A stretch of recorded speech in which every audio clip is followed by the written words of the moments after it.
Welcome back to the Childhood Cancer Perspective, and thank you all for sticking with me through this entire journey of our daughter's story, but also stories of the community through medical professionals, families, advocates, and organizations. Social media has been one of those things that has been a shining light in the community for allowing us to share our stories, but it also kind of puts up a blockade on how far we can go when it comes to telling the insights of pediatric cancer. So what I like to do through this podcast, and the whole point of this was to be able to tell things in a very uncensored fashion and really give people the understanding of what pediatric cancer is outside of what you see on the commercials on TV. So today, my guest is Becky. Thank you for being with me, and she is going to share the story of her daughter Olivia and their journey with pediatric cancer, or as my wife would call it, a shit show.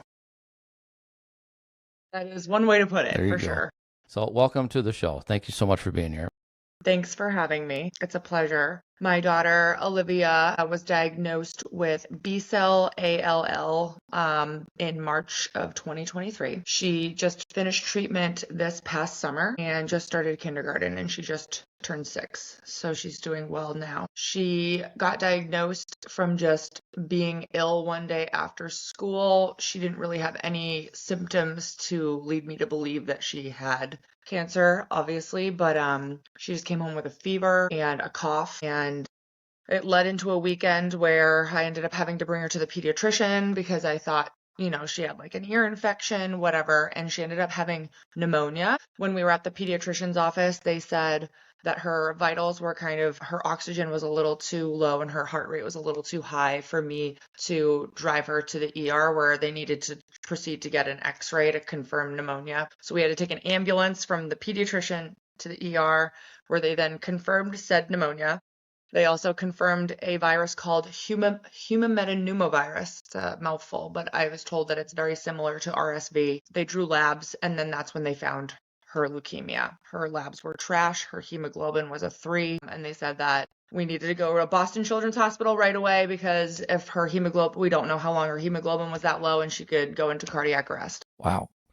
It's the leading up to all of this and the leading up to when children are finally diagnosed. Usually it takes so much longer than it should, right? To figure things out, what they're going along. And I feel like we get kind of passed along from doctor to doctor or ER to ER because nobody really wants to. My wife will call it looking for horses instead of zebras. You're not looking for that big thing. And of course, no doctor wants to see a kid come in with a bruise and say they must have cancer, or a kid come in with a headache, or like our daughter was constipation, and that must be a brain tumor. Nobody wants to look that far, but people are afraid. I think the medical profession is kind of afraid to look into those avenues and kind of along more of that treat them and treat them type of plan. And it's unfortunate because we lose so much time getting into when the treatment starts. That could it have made a difference? To be honest with you, the way that this community, I think we understand things and the world understands it, we don't know if that extra time would make a difference because we don't understand this disease enough. Right.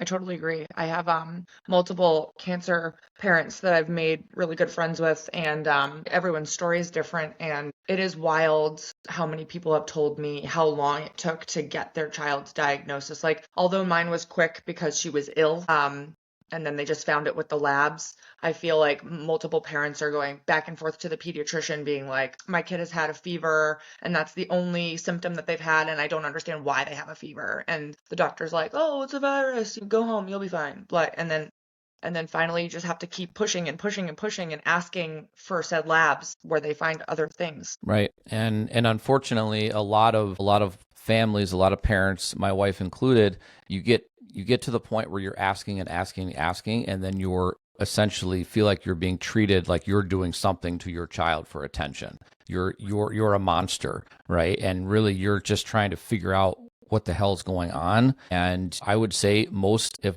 not all of, these diagnoses are moms using that mom gut that is, you just don't deny. That's an understanding that, I'll never understand how you can have that intuition, but there's something wrong, and you keep going back, and it's unfortunate. Now, a quick diagnosis is a wonderful thing, and but I think it's honestly as rare as anything in this community. And that's, you're not going to hear me say that word very often, by the way. Yeah. But it's rare to have diagnosis come very quickly. It seems like it just drags it on and on and on. But it can be a positive at that point to kind of figure out what's happening and get treatment started. Did treatment start right away with Olivia? Not right away, because the moment that we ended up getting to the emergency room in Boston, her respiratory system started to decline rapidly from the pneumonia and the other virus that she was fighting. And so they were able to confirm leukemia. We were shipped up to the ICU because she had a cannula and she couldn't keep her oxygen at a normal level. So we ended up having to go up to the ICU where they had to monitor her respiratory system. She had to get, I can't even count how many x-rays. They ended up having to have her on BiPAP and CPAP. For those of you who don't know what that machine is, it's a machine that has to be like strapped to her face to help her oxygen levels. Most kids have to be sedated for it because at that age, she was 3. Normal children wouldn't allow that to just be like chilling on their face. So it got to the point where her respiratory system wasn't getting better, and we were on the verge of her having to be intubated. And then thank God she just started to get a little bit better. And so they didn't have to intubate, thankfully. But treatment didn't start right away because they weren't able to actually have her go under anesthesia for the bone marrow biopsy because her respiratory system wasn't where it needed to be safely for her to be under anesthesia. So it was kind of a long waiting game to be like, she has leukemia, but we don't know what kind. And so that was the most agonizing part. Yeah, it's unfortunately, I think one of the biggest side effects, if you will, within at least our community is the hurry up and wait game, or Yeah. and unfortunately too, a lot of doctors, I think pediatric oncologists, unfortunately in their toolbox, a lot of it is we'll wait and see, because you're trying to figure out what's going to happen, what protocols are going to work. Hopefully, talking to other doctors around the country, figuring out what's working for that or how it's reacting. And and you're just sitting there and waiting and waiting and hoping, and hope is all we have, right? At that moment, hope is all we have in that time. And it's hard. I have to think back to, when our daughter was going through all of this and getting good news and then bad news, and good news, but here's some bad news too, and how do you balance that? How do you balance the good stuff and the bad stuff? But you have to, without putting that stress on your child, I guess I would say. Yeah, that was like a big part. It's just like they're so young and they're so oblivious to what's happening to them, really. And everything in depth and whatever. And just having to like suppress emotion for so long was wild. Like living in a fight or flight for years does something to your body. Yeah. Really. Yeah. Yeah. No, I 100% agree. And I know that my wife and I never broke down in front of our daughter. Like we really kind of made it a point to never do that, because we didn't want her to be any more scared. She was 6 when she was diagnosed. We didn't want her to be any more scared than she already was. You're in a strange place. There's a million people coming in, and they all want to take blood, or they want to take some kind of test or put you to sleep or whatever. And it's scary. And that is a very, very delicate fine line that you walk. Yeah. If you're in there as a parent, as a family, and you're trying to figure out, how do I best keep things as normal as possible while inside I'm broken, and I don't know how to. I say all the time, parents are not built for this. We're not built to kind of handle this kind of stress. We're not, we're built for a lot of things, but to see your kid go through something that you cannot fix is not one. Yeah. So true. Yeah, I did my very best not to break down in front of her. There were some times where, yes, sucking back the tears as much as you can. She was just like, oh, this is what we do now, right? Like after treatment started, obviously the beginning was very difficult, having her get poked all the time. She had her port. She had to take multiple medications multiple times a day. And like, I hate to say that, like, they become desensitized to it. And they're just like, well, this is normal because this is what we do. And then like you have a play date with a normal kid, and it's like, no, actually, this is so not normal. Yeah.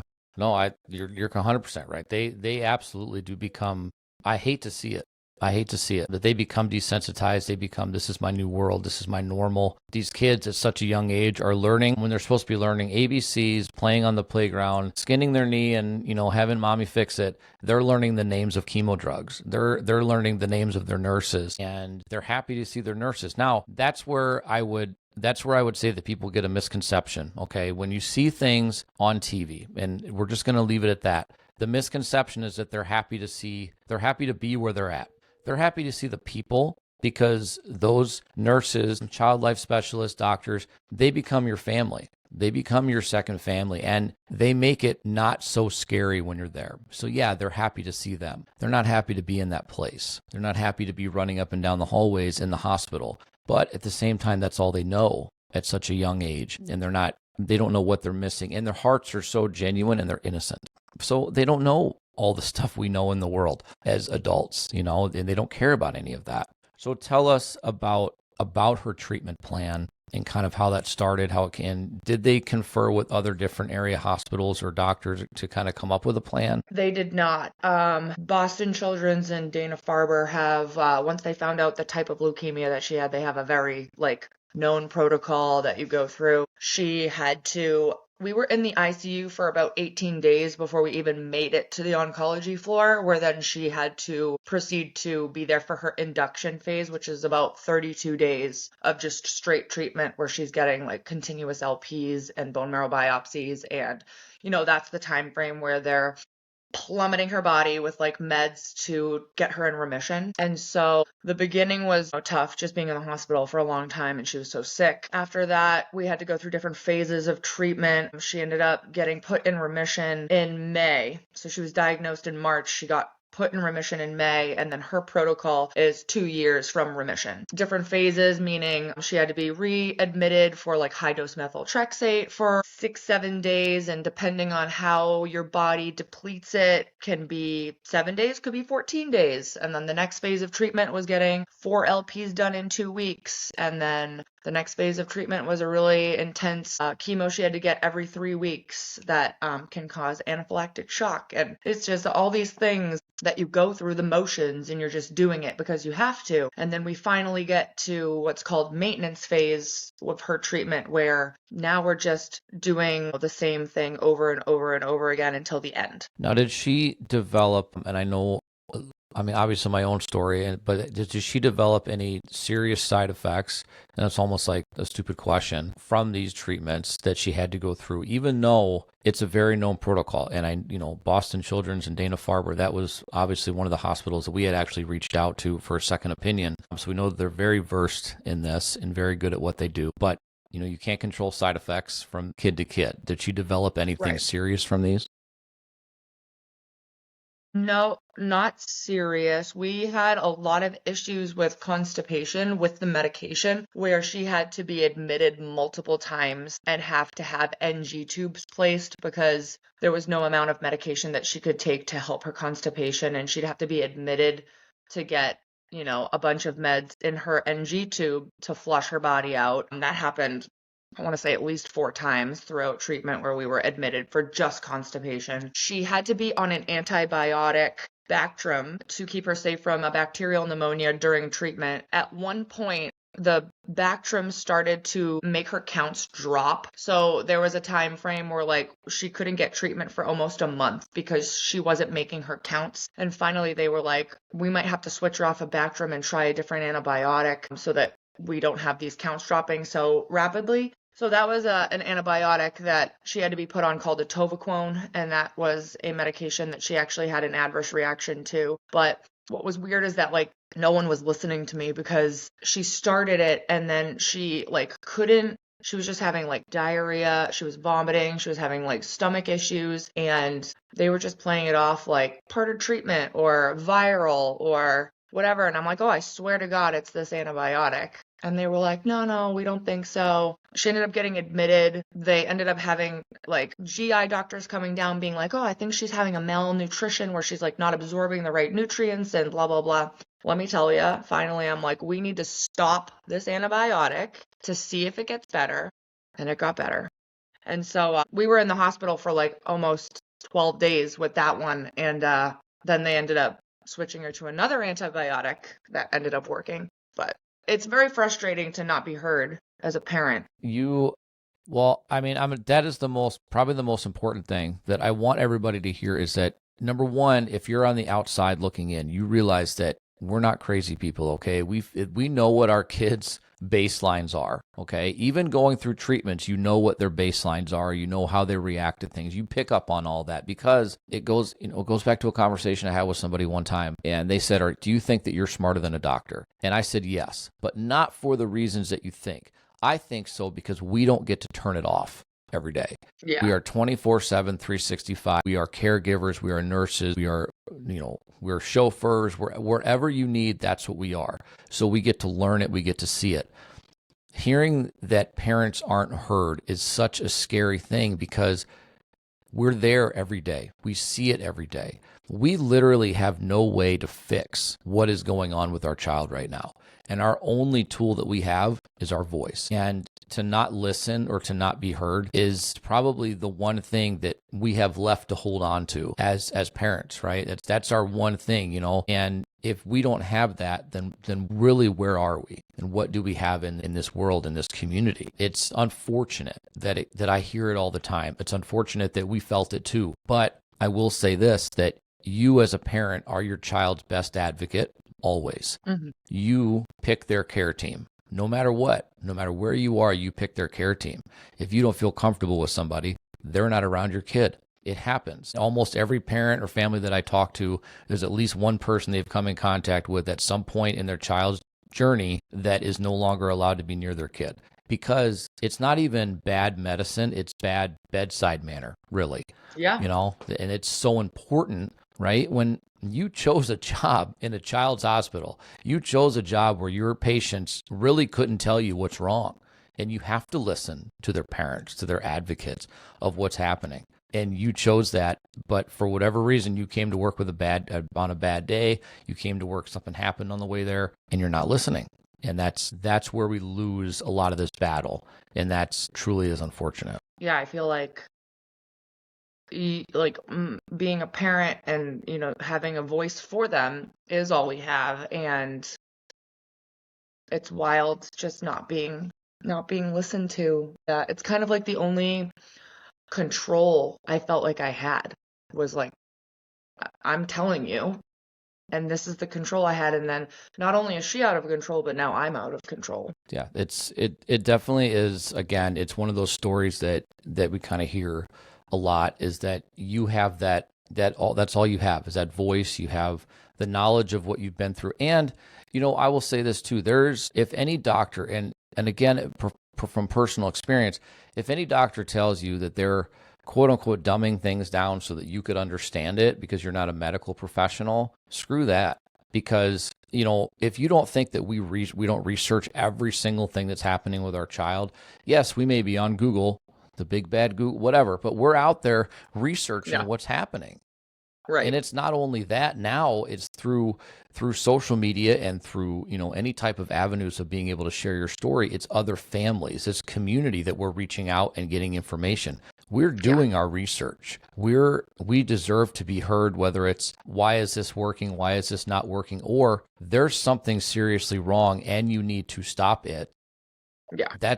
And even if you don't think it is, honestly, as a medical professional, appease the parents, appease us, and just, okay, we'll try. No problem. Okay. Yeah. I was even like, even stop the antibiotic for 3 days. Like, I'm not even saying stop it indefinitely. Just stop it for 3 days, see if her symptoms subside, and then we'll have a conversation.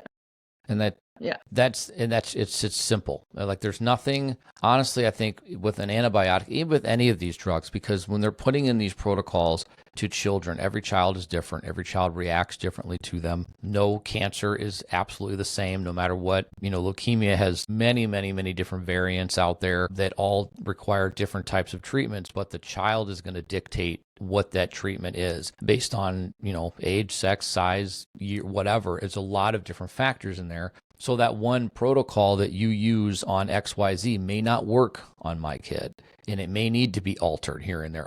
The protocol that we had, it was horrible for the first 2 rounds, and they had to adjust it. And that was from me and that was from my wife, and telling them this is not working. Something is seriously wrong with the way these treatments are going on. And what you're doing to try to fix it is making it worse. And, luckily in that sense, we were listened to, but we had to go through 2 horrible rounds of watching what it was doing to her, knowing how intense chemo can be for a child. But this was not right. This was not the way things should be. And so you listen to the parents, listen to the families, hell, listen to the siblings. They all know what these children's baselines are and what they're supposed to be, even when they're going through these treatments. Absolutely. And one of my advice to other parents, and even so, I have some moms who are currently at Dana-Farber and, we're off treatment, they're in treatment. And sometimes I get messages being like, hey, this is going on. And I'm like, you need to push back. Don't sit there and take it.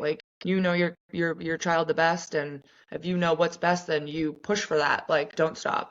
Yeah, that's huge. And this community, number one, this family, in a sense, it's none that anybody wants to be a part of. Nobody wants to be a part of the pediatric cancer community. But once we're a part of it, this is by far the strongest family that I've ever been a part of in my life. And the group of people. And what we've done is the community may be growing, which is a bad thing. But it's a good thing because that network of knowledge and people to lean on and things like that is huge. Our daughter was diagnosed in 2020. We knew nobody. We knew nobody in this community. We knew nothing about it. To be honest with you, I was ignorant to the fact that there was a pediatric oncology floor in the hospitals. And, for sure, and then you're going through this wondering, what the hell do we do? Where are we supposed to go? Are we supposed to ask these questions? Are you supposed to question the doctors? And the answer to all that is yes, you are, but you're scared. You're in shock. You don't know what to think. Now that this community is growing in that sense,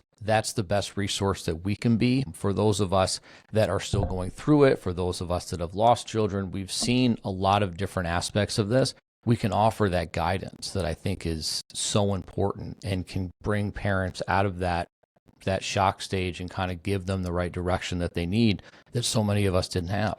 Absolutely. I mean, I've never felt so alone in my entire life than in being in this situation. And I was able to make a mom group of me and 5 other parents, and we're still all very close and we chat all the time, and we've done girls weekends together. And I hate to say the word trauma bond, but it's a real thing. And their friendships are one of the most special friendships in my life. And I have best friends from childhood, and you meet people along the way in your life, but this is a very special friendship that it's very hard to explain unless you're in it. Yeah, no, it definitely is. And I know that support is a big thing that we're searching for. In the very beginning, you're searching for that support, and there really seems to be an outpouring of that. Because people want to help. They're curious about what's going on. They're scared for you. They want to pray for you, and they want to be there for you. But a lot of people don't know how to be there for you. What does that mean? The question is always, let us know if you need something. And as cancer parents, we're going to say, okay, no problem, but we don't know what we need, right? I'm never going to let you know what I need. I'll be straight up honest with you. I'm never going to tell you. Listen, I think it's real. I think that's the real honest understand. That's the answer, because you're either not going to do it. I know, for my wife and I, it was always, okay, we're always the ones that help, and we don't know how to ask for help, but we don't know what we need, so we always tell people, okay, if you're going to do that, don't ask them. Don't say, give me a call when you need something. Just offer it. Say, you know what? Hey, I'm dropping off coffee in the morning for you. I'm going to come over and sit with you, and we're going to chat. We're going to whatever, just anything. Just offer that assistance to them, because that human interaction outside of what you're going through is really important. But having people that can be there for you at the drop of a hat, just to be there, literally just to be there, is so much more important than people give credit to. Yeah, just do it. I always tell people. I've had people reach out to me being like, so one of my close friends' sister's kid just got diagnosed with cancer, and I wanted to reach out to you and be like, what do you think is best to help them or whatever? And my advice is to just do something, right? Drop off a meal, give them a call, message them, being like, just sit with them while they talk about it. I don't know, anything.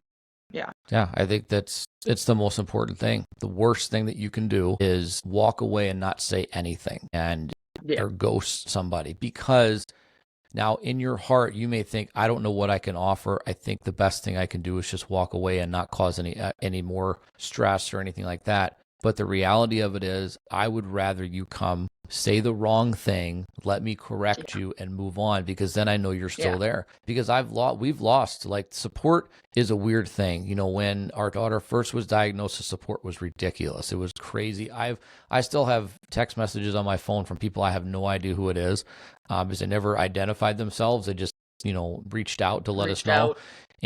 But then later when we got through things, we got to NED, and then we got to relapse. And then after our daughter passed, it was like the support kind of started to float away. It kind of started to dissipate a little bit. And a lot of it was because people didn't know how to talk to us. And Yeah. yes, we're damaged goods. I'll just put it out there. We're broken, but we're the same people. We still have two other Right. daughters. We have other Right. responsibilities, and we have a life that didn't stop just because all of that Right. happened to us. So, it's like, just be good people, be good humans, offer your time, just your shoulder to lean on. Say, you can call me and scream into the phone if you want to, because you are angry Yeah. and you don't know who to do it to. Whatever it is, just offer something. But, don't walk away and think that you're doing the best thing for them. Yeah. It's almost more hurtful. It definitely is.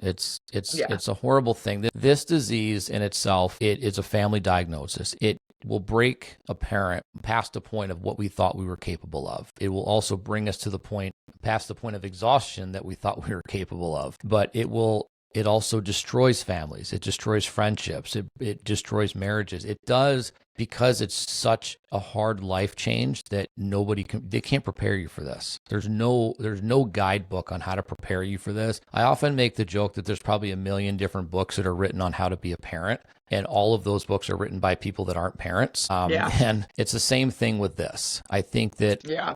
a lot of people can write books, or they can teach, medical professionals can tell you this is how we should do things. But unless you're personally in it, then you don't really understand it. And that's the biggest thing that needs to be that shift, that adults and kids are 100% different when it comes to this disease and diagnosis. Yeah. 100% agree. So now we've talked a lot about the community and the diagnosis, but tell us more about Olivia. She's the best. So when she got diagnosed, she loved Spider-Man. She was just into Spider-Man and Hot Wheels, and she wasn't really my girly girl. She just liked the things that the boys liked. And when she got really sick and then we got diagnosed, she latched on to Spider-Man. I have never seen a child become so obsessed with a superhero in my life and just be like continuously obsessed with the same thing throughout all of treatment. So like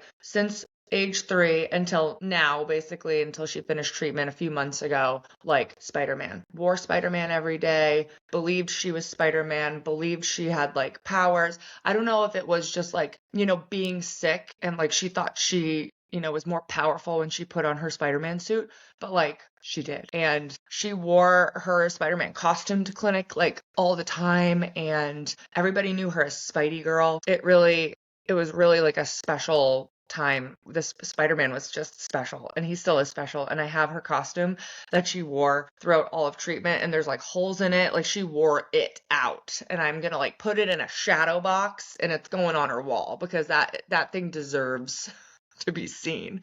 But it's wild because she finished treatment and started kindergarten, and I don't want to say that she did a 180, but like now she still is into Spider-Man, but she's like all of a sudden she's like, I like sparkles. I like pink. I want to play with Barbies. And I'm like, she's like, I want a vanity. Can Santa buy me makeup? I'm like, who are you?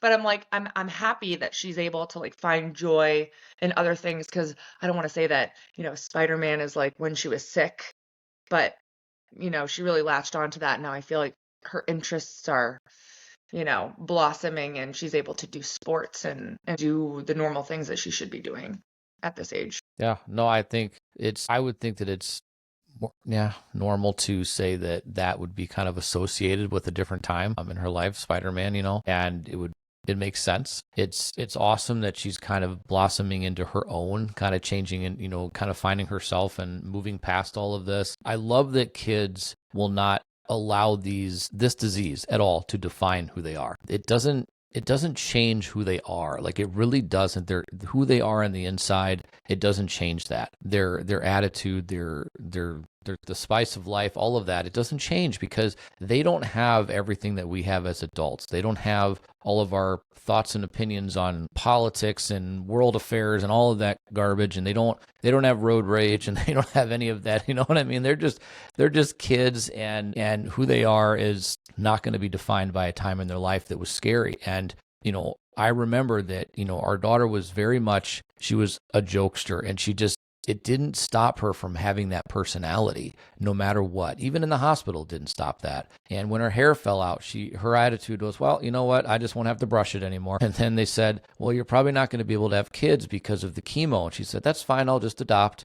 This is at 7, 8 years old. That's like incredible. It's incredible that their minds go to a positive place and not negative. I mean, even for being sick, like she was 6, you said, like Olivia's 6 now, and she is so much more aware now than she was obviously at 3. And the fact that they don't just jump to a negative reaction. It's always positive, and it's crazy, and it's crazy great. Oh yeah, no, it absolutely is. It's I remember when the hair didn't started falling out after radiation, but it was at the very end of radiation. She came out of the shower, she handed me this tuft of hair and was smiling, like whatever. She walks away, I'm a puddle on the floor, because at that point it became real to me. That visible sign of cancer that we all know is, with hair. And that was the time that I thought, like, this is real. This is actually happening. But again, to all of what we're saying here is that if you have 5 minutes in your life to spare, speak to one of these kids. They will change your perspective on life 100%, because they're going through the worst thing in the world.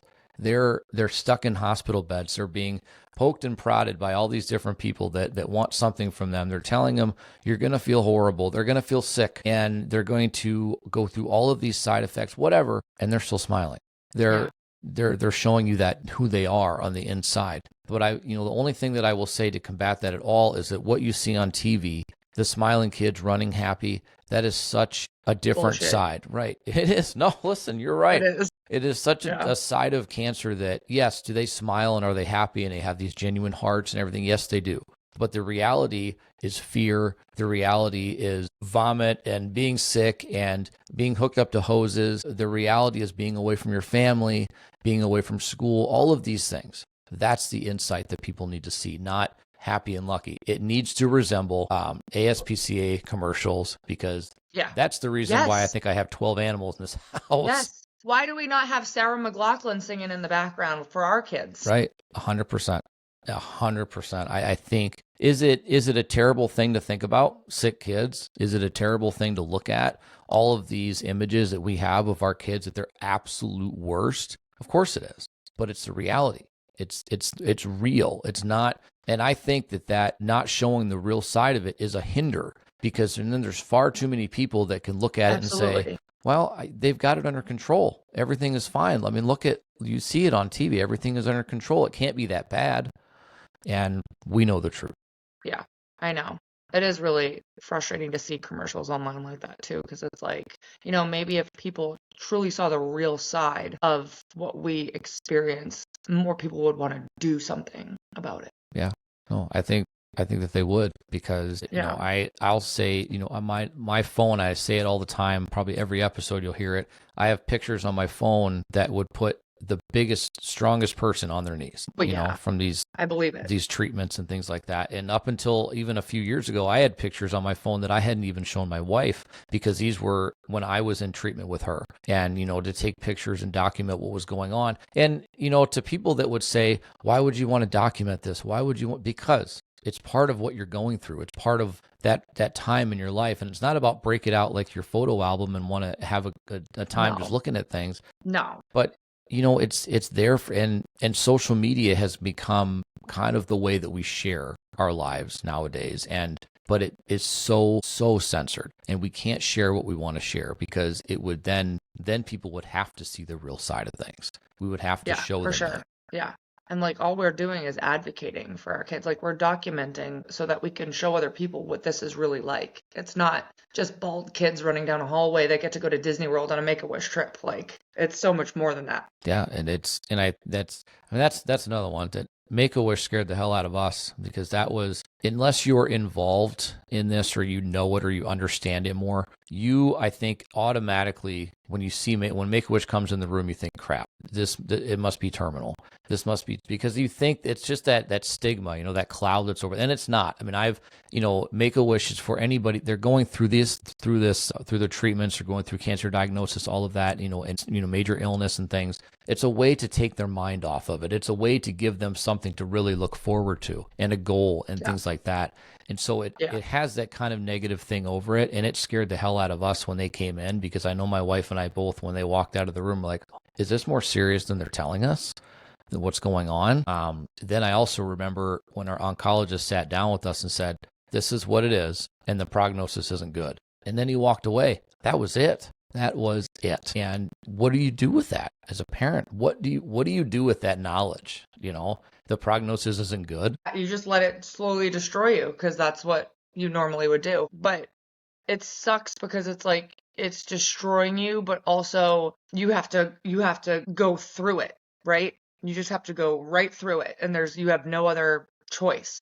Yeah, you are in a position where you have not a whole lot of options, and certainly no knowledge on how to handle the situation. Like I said before, as parents, we're not built for this. We're not built to handle a situation where we could lose our child in a very short amount of time from something that we can't see. Something that we're supposed to protect them from, but we can't see it. And we're not built for that. And how to handle that is, again, you're going to plow right through it, and you're going to hope that you can get through on the other side, and that everything's going to be okay. But your world is completely shifted with all of this. Your world is thrown upside down, and you're now in a position to fight and advocate at the same time while trying to keep yourself together.